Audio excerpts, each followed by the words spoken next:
You went from Florida to Calgary at one point, which is quite a distance to go and quite a change in climate. Yes. What led to that happening?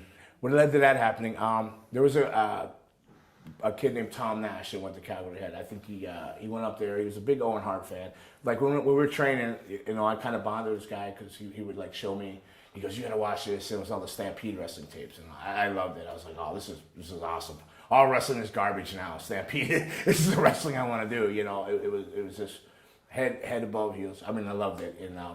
And he went and booked there, but I guess he had like a really bad experience, getting ribbed and this and that. And he wanted to go back again, but like Bruce Hart told him they needed a tag team. So he asked me if I wanted to go back with him and stuff. So I got booked as a tag team, drove all the way up in a car, came home in a Greyhound bus. But yeah, I don't know if he came home in a car or not, but I came home in a Greyhound bus.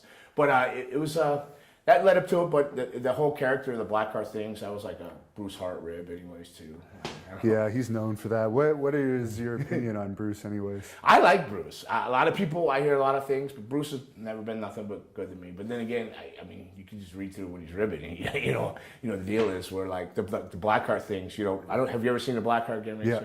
Well, they have the whole black face with no eyes and no mouth that people see. Well, it's getting dark one day, and his girl was a sewer. They had a sewing room, and he goes, "Oh, try these on." So we slid them on. It looked like rob a 7-Eleven or something like that.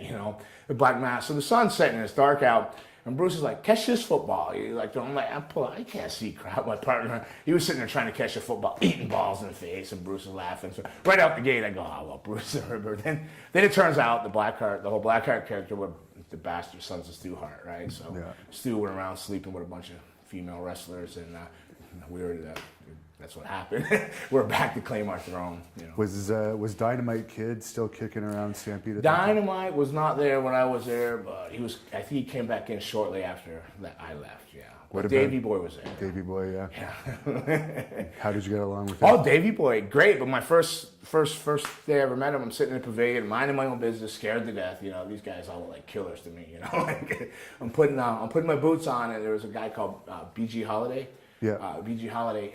Davey Boy comes in, and literally he was sitting next to me, Holiday, grabs him by his ears, and it just starts pounding his head on his wall. Now, I'm not, with his English accent, I couldn't quite make out half the things you heard. I heard something about my town, this, that. And then when he let him go, it's just a big blood stain on the back of the wall. He just slumped over. I was like, holy shit, I just kept lacing the other boot, like it never happened. That was the first time I ever met Davey, my impression of Davey Boy. But he's always been like awesome to me, cool. I miss him so much. Was Brian Pillman working there? No, Brian was already gone. Okay. I guess Owen would have been there. Owen just came back in. It was on his way back in. I guess he was leaving maybe WWF at the time. I think he was just coming back, yeah. And what about Chris Benoit? Benoit wasn't there. I didn't become friends with Benoit until like WCW. Oh, I see. Yeah. So I guess you just spent your time in Calgary and found it was time to go back after. Well, for me, why did I leave and all that? Yeah. Oh, my Calgary story is like they're infamous for ribs and stuff like that, just ribbing people. I never physically got ribbed or nothing like that. I think my rib was not getting paid because I'm going into a month there, and it was like man, I got a kid at home, I got bills, how am I going to do this? I'm going to do this. I can't get by. And then they're supposed to put the straps on us. And I told my partner, I'm going home.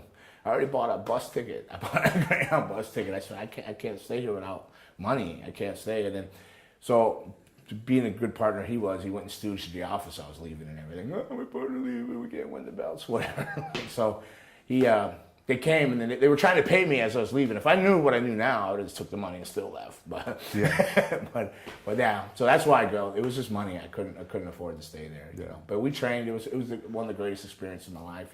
Training in the dungeon and the pavilion and still making towns. It was. It is no.